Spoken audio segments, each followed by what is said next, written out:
And we're good to go. Okay, so you want, I'll go ahead and share my slides, Megan, we'll get started.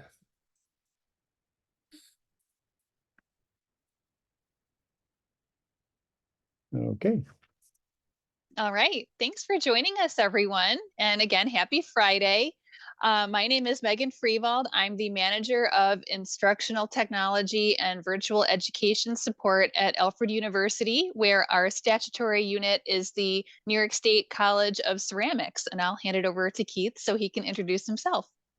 So I'm Keith Landa. I'm director of our Teaching and Learning Technology Center here at Purchase, but I'm currently on leave to SUNY as president of University Faculty Senate and member of the Board of Trustees, and it's through that I'm involved with what we're going to be doing today. So again, welcome everyone. We had a great session on Tuesday, lots of comments in the chat, and we'll be sharing out the slides as after the presentation. There'll be various links that we'll put into the chat, and we encourage you to make use of the chat. We had a really engaged session on Tuesday.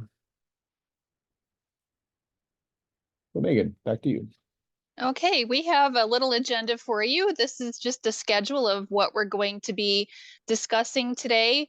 We're going to start with a brief overview of the AI task group that this group is part of, Keith and I.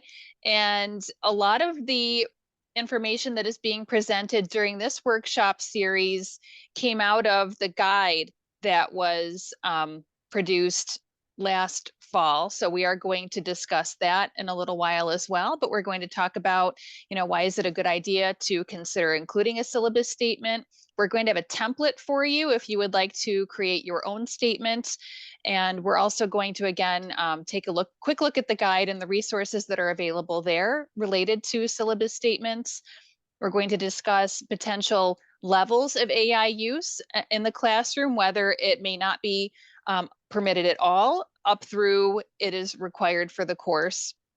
And we are going to share some examples of syllabus statements, and we're going to discuss some different considerations and things that we kept seeing over and over again in the examples that we looked at and encountered in our search for information.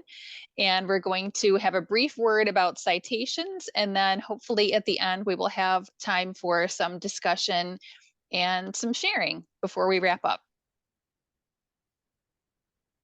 So we did want to provide a little bit of a framework for the work that we're going to be talking about today. This is the AI task group that Megan and I have been a part of since last May or June. Is sponsored by the Faculty Advisory Council on Teaching and Technology, FACT2. When you get the slides, you'll have the link to the FACT2 website. Just briefly, this is a cross SUNY group of faculty, instructional support staff, and so forth that advise the SUNY system provost on issues around technology and especially technology relating to teaching and learning, and a little bit more general on various aspects of teaching and learning that go beyond technology. Part of what FACT2 does is, in addition to having liaisons on all of the campuses, a big part of the work from FACT2 are these task groups that it sponsors every year. There have been task groups in the past on e-portfolios. There's another current task group going on right now, looking into how the Learning Object Repository, or LOR, functionality in the new Brightspace system can be leveraged to support teaching and learning across SUNY. There have been task groups on virtual reality, all sorts of different things. With AI really hitting the common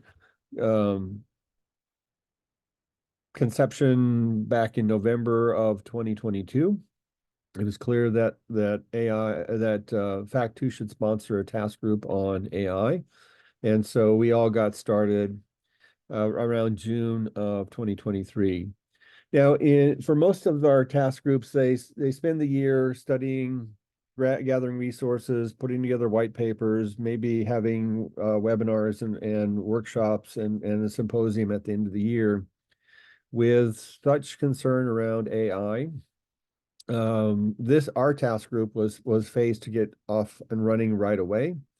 And so we spent last summer creating the first version of the guide for faculty that we could share out in the fall of 2023.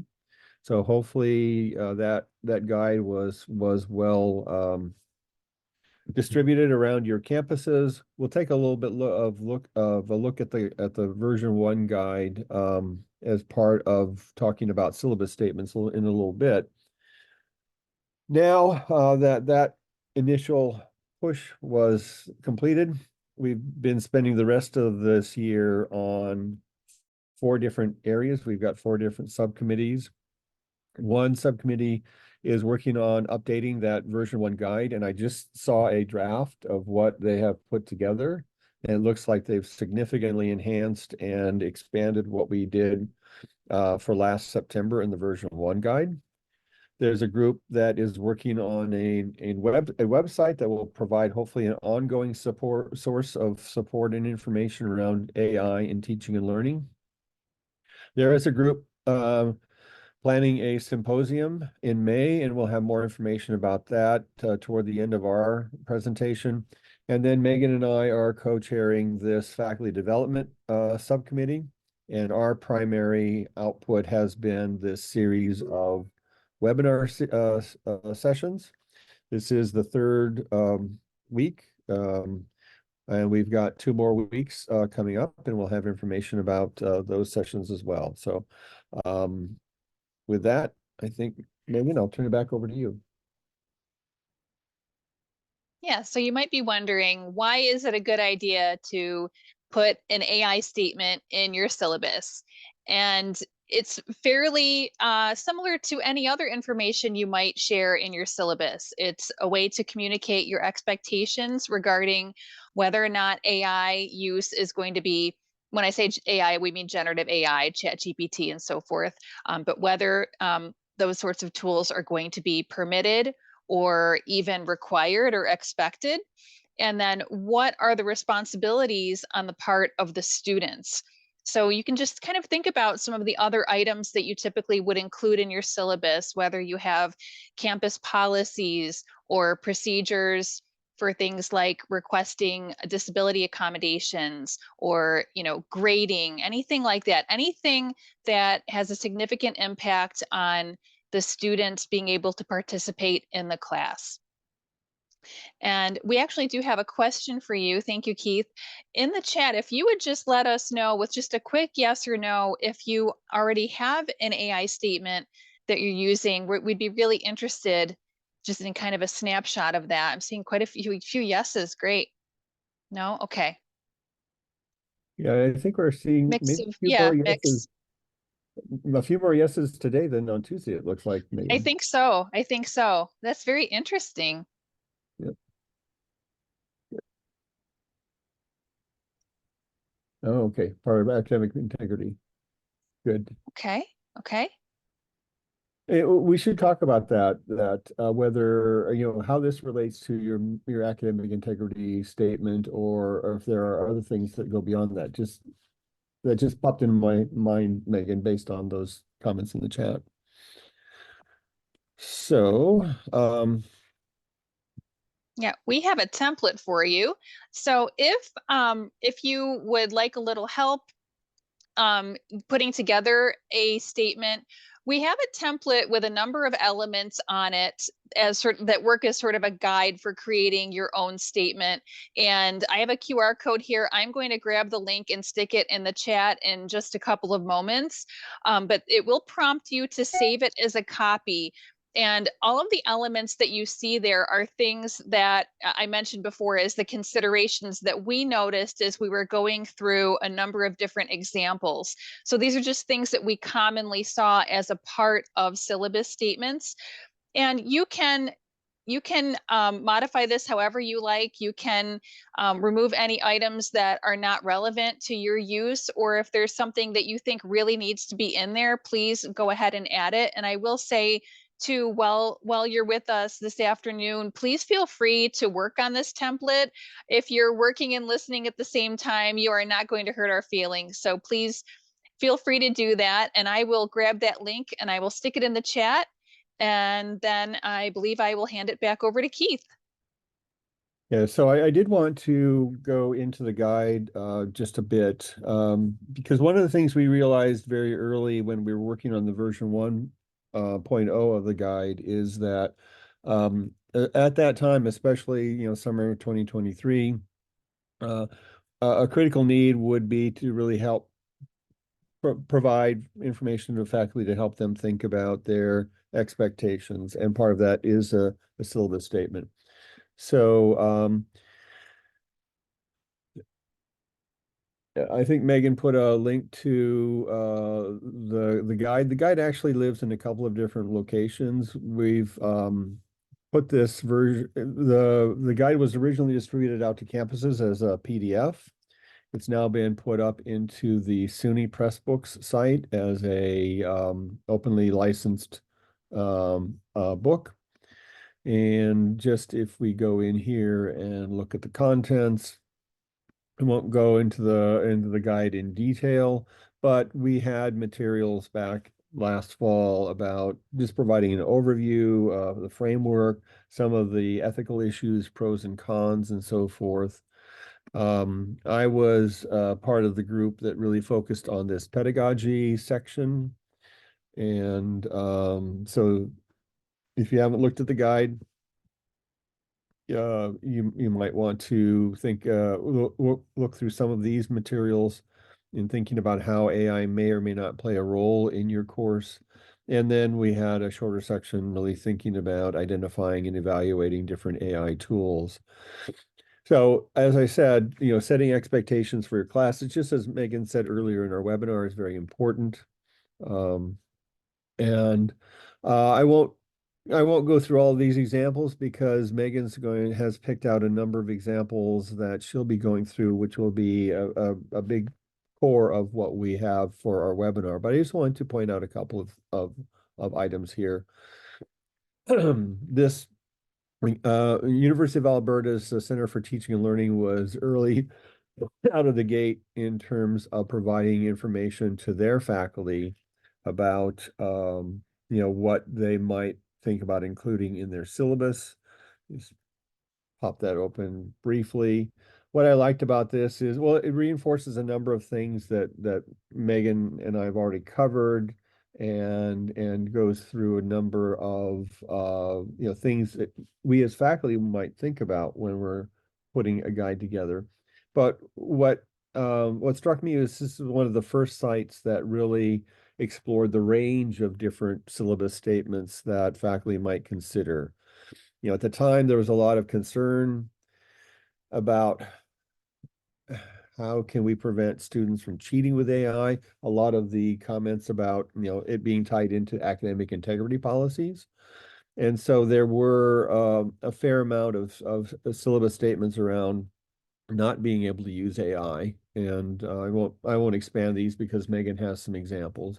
But then they realized that there would be a variety of perspectives among faculty that maybe faculty want to sit down with their students to craft a statement, or maybe the instructor is saying you can use these AI tools or not those, or for these different uses and not those, all the way up to faculty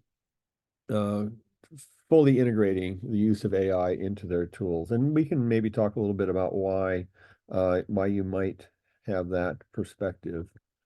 I will point down here that there is a very early in the process as well, an instructional designer put out a call for faculty and instructional support staff to submit examples of AI tools. And if you're looking for different kinds of models from different disciplines, from different levels of courses, you can look through here. There are now, it looks like we're now up to 99 pages of examples.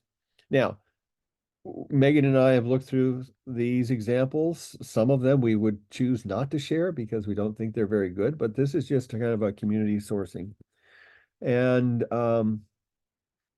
let me just do one more to kind of set up Meghanne's turn here. I found this statement to be quite interesting, and it was actually a statement that was based off of a real one, which basically said, from this point forward, I will assume that all written work has been co-authored or entirely written by ChatGPT. I'm not going to be grading you on your writing. I'm going to be grading you on how well you use these tools. That I thought was an interesting take on the situation. It's kind of like, I'm throwing my hands up. I don't know what to do about this. Hopefully, we can provide you some support in the workshop today to come up with a little bit more nuanced syllabus statement. So before I turn things over to Meghanne, we're interested to know where you all are in terms of how you see AI playing a role in your courses or not. So got a quick poll that we will have put up in just a minute. When we were looking through these various examples, we found a lot of examples where the syllabus statement says, AI is not going to be used in our course, and here's why. To the situation with, it may be permissible to use AI, and here are the guidelines that we're going to lay out for the use of AI, all the way up to, in our course, we're going to fully embrace and incorporate AI into the course. So if we could have the poll popped up now. So in addition to those three levels, we've also added well, it depends on the course, or I don't know yet options. So take a couple minutes to think about where you stand on AI use in your course or courses, and let us know.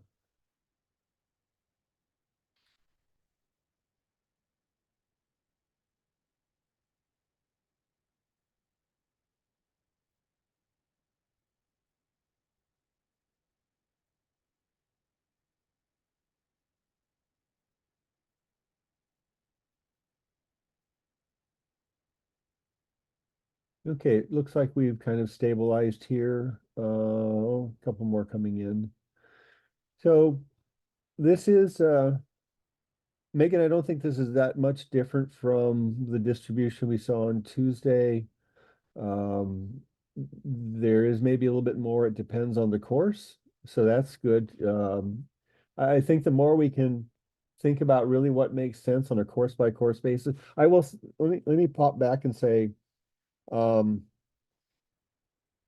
in the process, we were asked, is SUNY going to come up with a policy? And no, SUNY's not going to come up with a policy dictating how all faculty across the system allow AI use or not.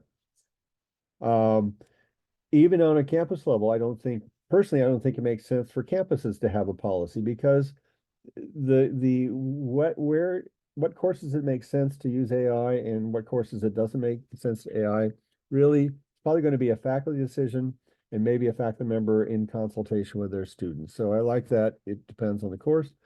I think on Tuesday, we also had the majority saying that middle space somewhere will allow some use of AI, but here are the guidelines. So, so CPD Meghanne, I think we can end the poll and capture those results.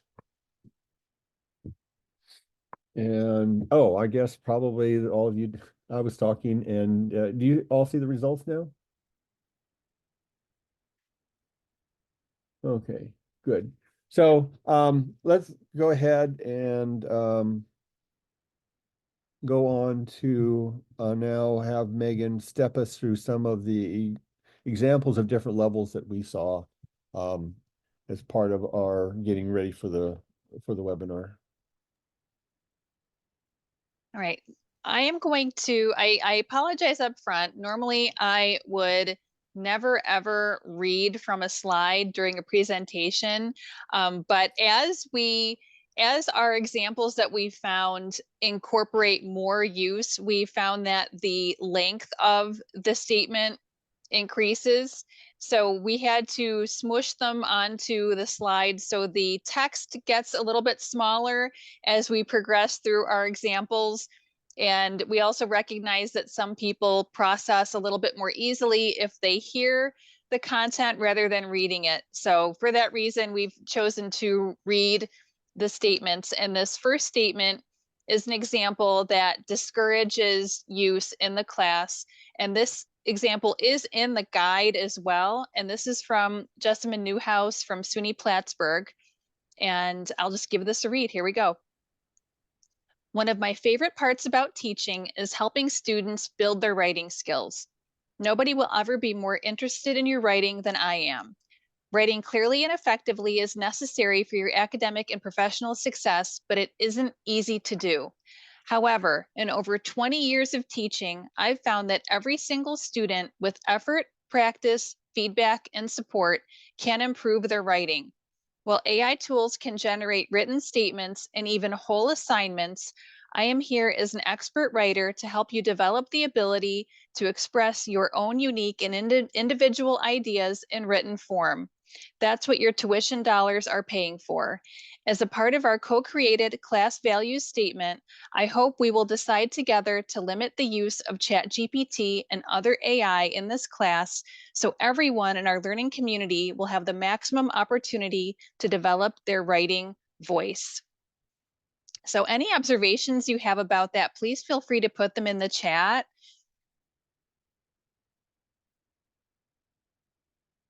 And one thing I will point out about this is that while this professor is discouraging AI use, she's also giving a clear reason why.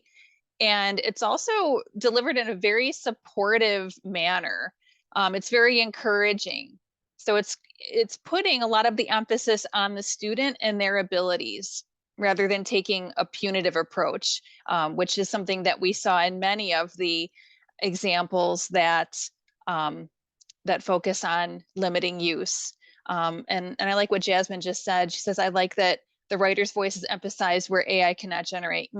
Yes, for sure. And I will mention too, my lights just flickered a moment ago. So if my power goes out and you lose me, that is why. So hopefully that won't happen. We'll carry on if that happens, but hopefully not. Okay. Now, the second example that we have here is for that middle level where there is some use permitted. It's not necessarily required, but it's allowed.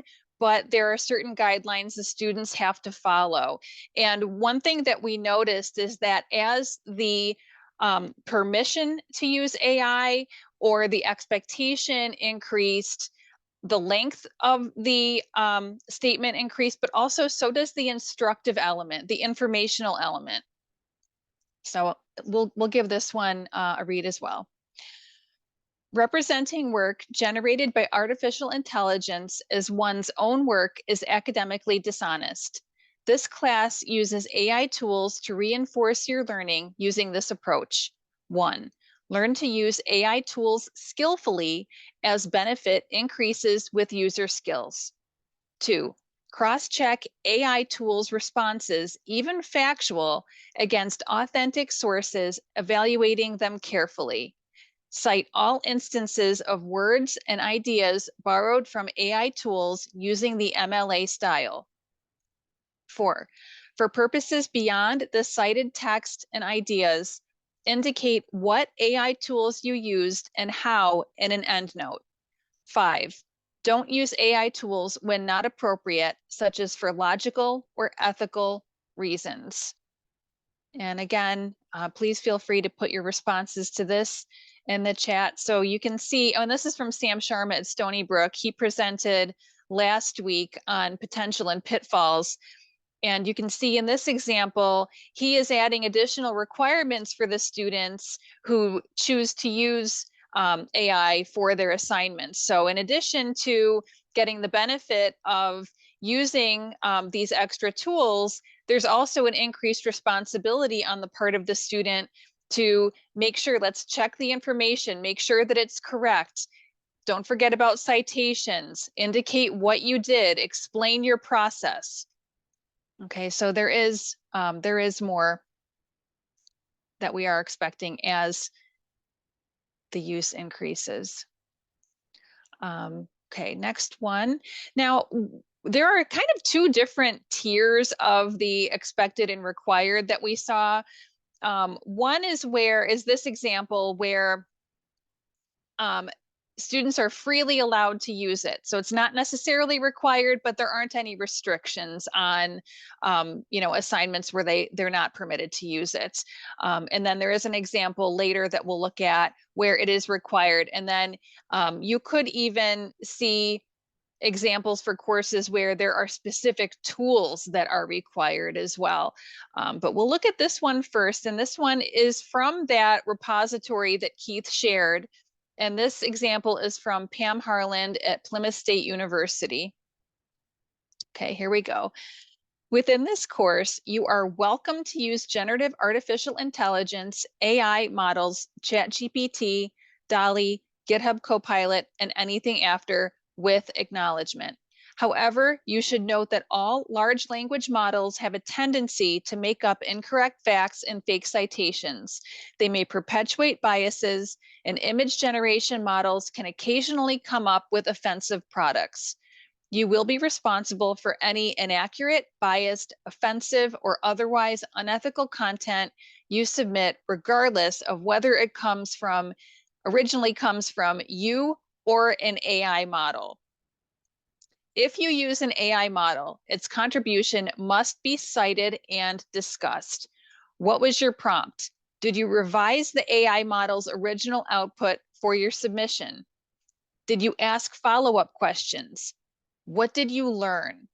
Having said all these disclaimers, the use of AI models is encouraged, as it may make it possible for you to submit assignments and your work in the field with higher quality and in less time.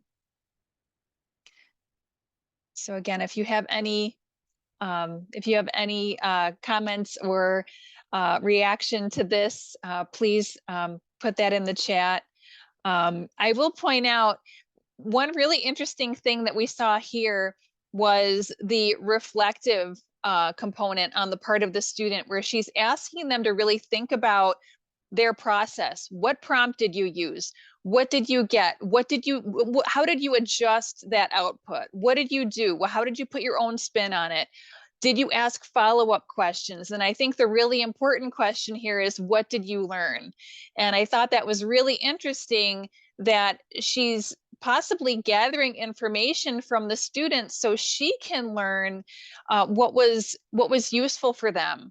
And that could help her maybe in the future, tailor another syllabus statement later on that maybe has more information. So I thought that was really interesting. Okay, I think we can look at the next one. Okay, and I apologize for how small this text is. Again, like I said, as the use expectation increases, the length also increases, as does the instructive and informational element. And this one does include a lot of information for the students. So here we go. I will give this one a read. Okay, and this is also from that repository that Keith shared, and this is from Ryan Gannon at Clemson University. All right, here we go. I expect you to use AI, ChatGPT, DALL-E 2 in this class. In fact, some assignments will require it.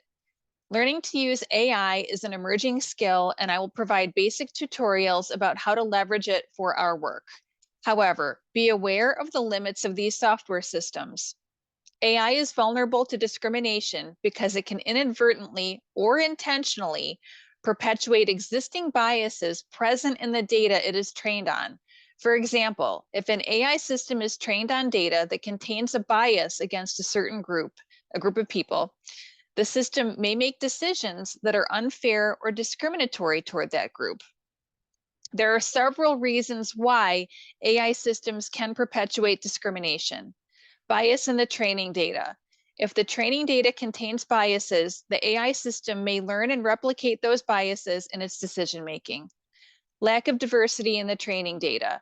If the training data does not include a diverse range of examples, the AI system may not perform well on diverse inputs, which may lead to discrimination. Lack of transparency. Some AI systems can be difficult to understand and interpret, making it challenging to detect and correct for biases. Lack of accountability. Without proper oversight and accountability, it can be difficult to identify and address discrimination in AI systems. It is important to keep in mind that these biases can be unconscious, unintended, and hard to detect, but they can have serious consequences if they are not addressed. AI can be a valuable tool for augmenting human decision making and critical thinking, but it is not a replacement. AI is a tool just like a pencil or a computer. However, unlike most tools, you need to acknowledge using it. Pay close attention to whatever information you use in your own work that is produced from AI and explain how and what you used at the end of assignments. My recommendation is to screenshot and save everything. What prompts you used, what answers were produced, where, why, and how. This is new territory, but basic attribution rules still apply. Cite everything. Otherwise, you are likely violating academic integrity policies. If you provide minimum effort prompts, you will get low quality results. You will need to refine your prompts to get better outcomes. This will take time and practice. Don't trust anything the system says. Assume it is wrong unless you already know the answer and can verify with trusted sources. It works best for topics you deeply understand. Use your best judgment to determine if, where, when to use these tools. They don't always make products easier and or better. Large language models and chatbots are look-back machines. They don't advance knowledge yet. ChatGPT-3 uses data from 2021 and earlier. A lot has changed since 2021. Okay, so that that was a little bit long, but you can see that the amount of instructive content in this statement is much greater than our earlier examples that perhaps had less or no required use.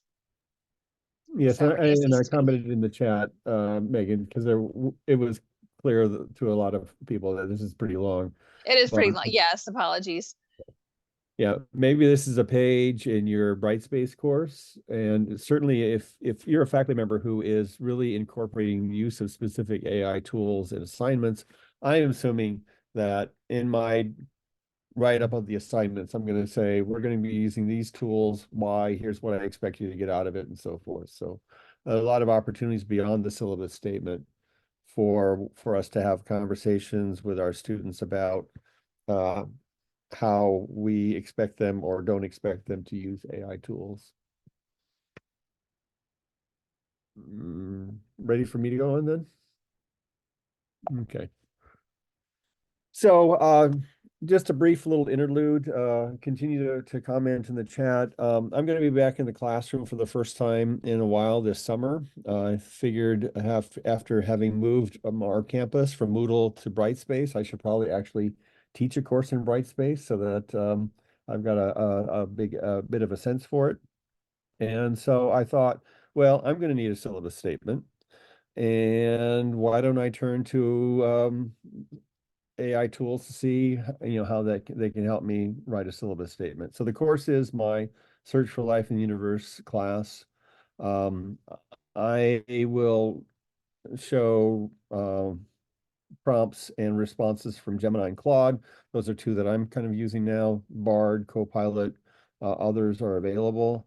Let me just, so, I went to Gemini first, even though I tend to use Claude more, and said, writing as a college professor teaching a class on astrobiology to non-major freshmen, list a syllabus statement explaining why student use of AI tools will not be allowed for class assignments. And I won't go through these in great detail because Meghanne has already gone through a number of good examples here, but to achieve these goals, the use of AI-powered tools to generate content for assignments is strictly prohibited. And then here's why. And as we've looked at it in these syllabus statements, I think it's important for us if we don't want AI used on any assignments or particular assignments, it's important to have a conversation with the students about why. And so importance of learning through exploration, critical thinking, academic integrity. So that was decent. We'll of course rewrite. Let me make this a little bit bigger. Same prompt to Claude. Just a couple of things I want to point out here. Claude was sophisticated enough to know that AI is a complex interdisciplinary field that requires understanding and synthesizing knowledge from multiple domains and relying on AI tools to generate written work undermines learning objectives. So again, some kinds of things, students need to develop their critical thinking skills, outputs are inconsistent, and then a statement. So I thought these were good starting points. It's maybe a little bit hypocritical of me to say no AI use by my students when I'm using AI tools to generate my syllabus statement. And really, this is a non-majors gen ed course. I think is very important for us to help our students learn AI literacy. So I'm going to be that somewhere in the middle that will allow AI use, but with some guidelines. So I modified the prompt, and again, in recognition of the evolving landscape of research, the use of AI tools for assignments is permitted, but with some key requirements. Transparency, you need to highlight your work. We will be prioritizing originality. And this is important. I think you might want to consider this in your statements. If you're considering using an AI tool, discuss it with me beforehand. I'm happy to provide guidance. I really liked that. Same thing in Claude, the same prompt. Whereas Claude argued above that AI is an interdisciplinary field and therefore using AI tools might undermine the written work, learning outcomes. When you ask Claude to say AI use is permitted, you get astrobiology spans many different scientific disciplines, and AI can potentially be leveraged as one tool to aid research, gather relevant information. So the tools will tell you, will provide you basically what you want. So, if you're developing your own AI statement for your syllabus, you might find it an interesting exercise to go in here and do what I've done. But before we get to some of the kind of general observations, I just do want to reflect on, no matter what level you are thinking about allowing or not allowing AI use in your course, how students document that and their reflection on AI use will be very important. And I think the extreme cases are the easy ones. So if you're teaching a course where you really don't want AI use, and you come up with like that case one statement, you might consider, and I've seen examples of this, a kind of an honor code statement that you have students attach to their assignments. No AI tools were used in generating this.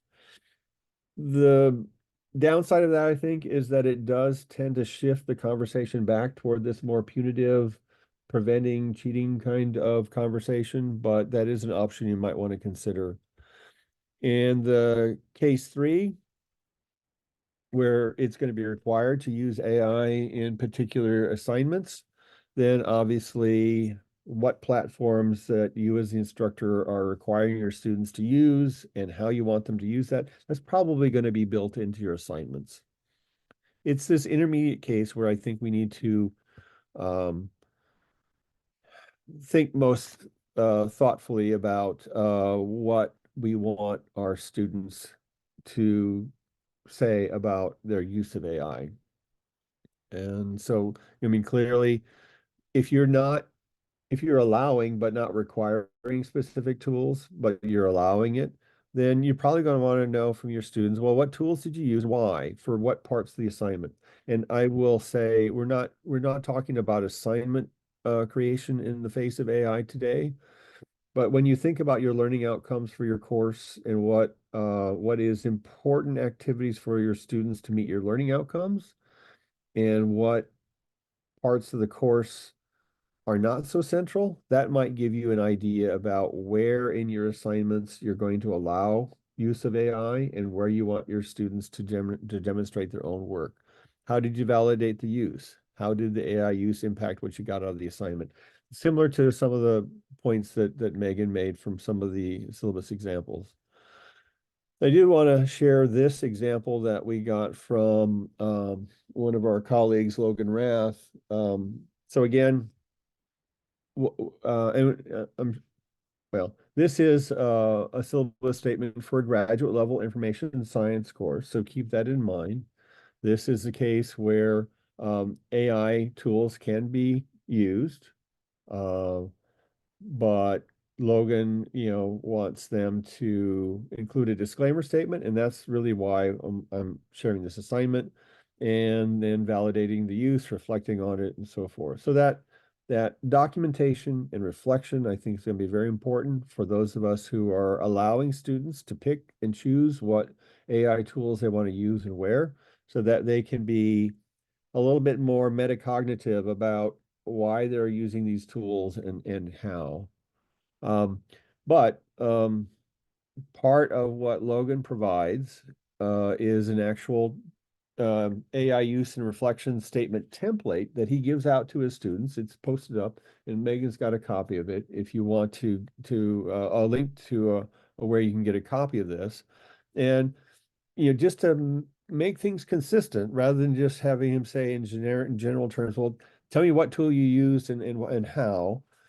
He's got this template form. Name the tool.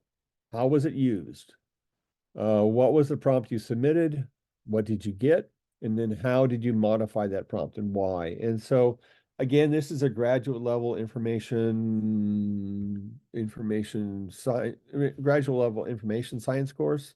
And so this, may be more detail than you are expecting in your course, but providing this kind of a template to your students might make it easier for them to be consistent in their thinking about how they are deciding to use tools, which tools they're using, and in what ways for their assignments.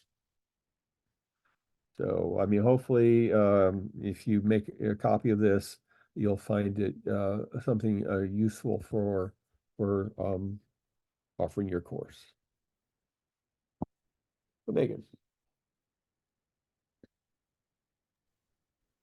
All right, I think Keith touched on many of these already, but again, this is just sort of a summary of a number of the elements that we encountered in the examples, and just things to think about as you are considering using AI or not allowing AI, and just how you want to communicate that to your students. So you can consider, how does your chosen level of usage support the learning objectives, and how would you explain that to your students in a statement? Are there assignments that absolutely do not lend themselves to AI use? Are there others that do? Same thing for tasks. Are there certain tasks where it might be helpful, again, based on the learning objectives and what the students are asked to achieve and demonstrate? We saw a number of our statements with ethical components and reminders of things that are very important to keep in mind. As our use increases, we see an increased request for fact checking and also providing that evidence. So the form that Logan shared with us is a great avenue for the students to share information in that sort of guided note kind of format. And then also there are citation recommendations available for MLA, APA, and Chicago. And yeah, that's our next slide. And we included links to each of these in the template. So those are already there if you need them. We can put them in the chat as well in just a minute. But those are all available for you. And so these yeah, so these are available, and these are official recommendations for each of these citation formats. Megan, I think we have a little bit more time this time. Did you want me to actually open up in either Yeah, any? sure. Yeah, I think we can do that.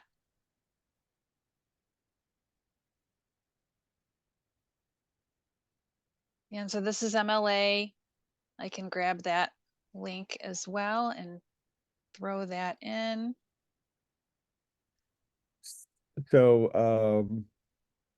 I haven't spent as much time looking at these citation templates maybe as Megan has, but coming to the MLA, and I've heard this before, that they don't recommend treating AI as an author. And so there's they've got some different examples here. Here's the prompt, here is the response, here is how you might paraphrase that output from, I don't know, this is just like chat GPT. And yeah, it is chat GPT. And then they provide how you would include that into your works cited entry. Same thing if you're going to quote text from the AI. So as you might expect, MLA is pretty detailed here. Being in the sciences, I probably use APA or Chicago more regularly, so I need to look through these in more detail myself and get ready for the course.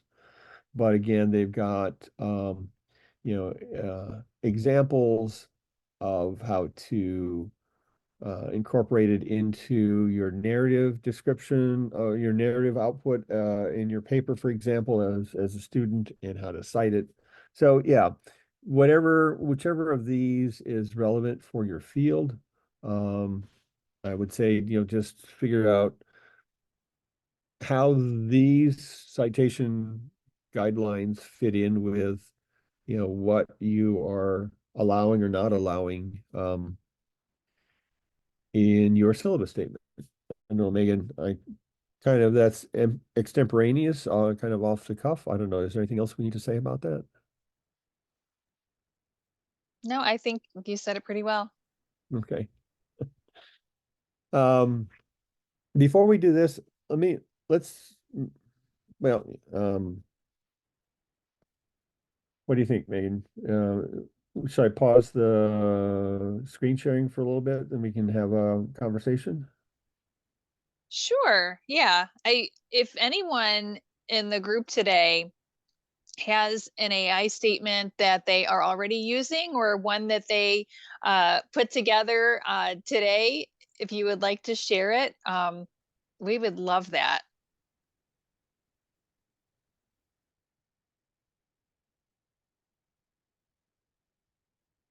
Or even reflecting on your response to the poll. I mean, we had a number of people saying, no, I'm going to say no AI use. Others, there were a handful that said, I'm going to require AI use. Many of us were in the middle, or saying it depends on the class.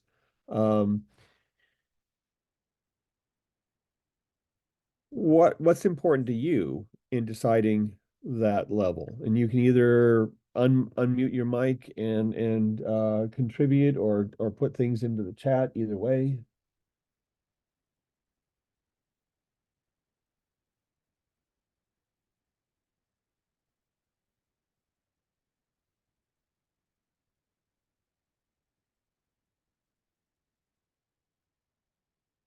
Okay, yeah, considering the assignment and the learning outcome is what you consider. And again, I think that's important. There are, if we can identify in the assignments that we want our students to do to meet the learning outcomes for our class, if we can identify in those assignments, what are the key things, the key learning experiences that we want our students to engage with to meet the learning outcome? If there are places getting ready to get to those experiences, if there are parts of the assignments that are kind of just busy work, that you can encourage students to use AI tools so they get to the engaged parts of the assignment more quickly, that is something you might want to consider, or an approach you might want to take. I don't know, Megan, do you have any comments over what's coming through in the chat? Yeah, there was one that I was scrolling back to try to get to. Um, It's a problem with the chat. Yeah, no, there was just one that that just kind of like popped out at me. Are there any examples of syllabi statements restricting the use of AI that indicate a policy regarding what happens if a student is suspected of doing so? Can you offer any advice about how to handle such situations? I mean, I would say that, that would, I think, dovetail into your institution's academic dishonesty regulations.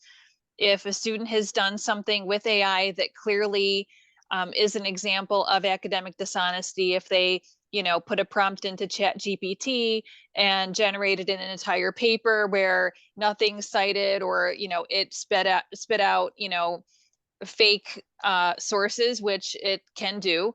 And if then they pass that paper off as their own, then yeah, that's academic dishonesty. So I would follow your university policies for that. Yeah, I mean, whatever ends up in your syllabus statement, and this is another reason to have it addressed explicitly in your syllabus. Whatever shows up in your syllabus statement, whether that's, your syllabus statement, or if it's some community guideline that you develop in association with the class, that sets the groundwork for work in the class. And any work by students that don't is not within that not within that framework would fall under academic dishonesty and academic integrity um, policies and procedures for your campus. David Jason. Yeah, good. So, I mean, we will save the chat. We'll see if there's anything in the chat that we need to get back to.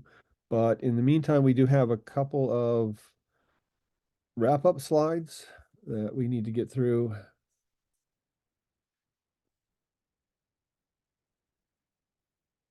Did okay.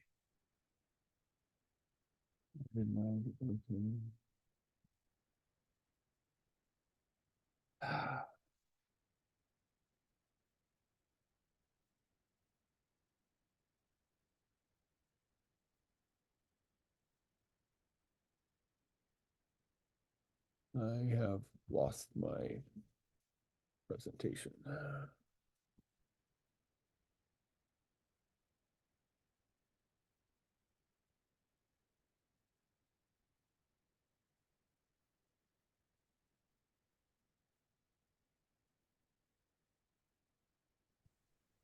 Megan, you're muted.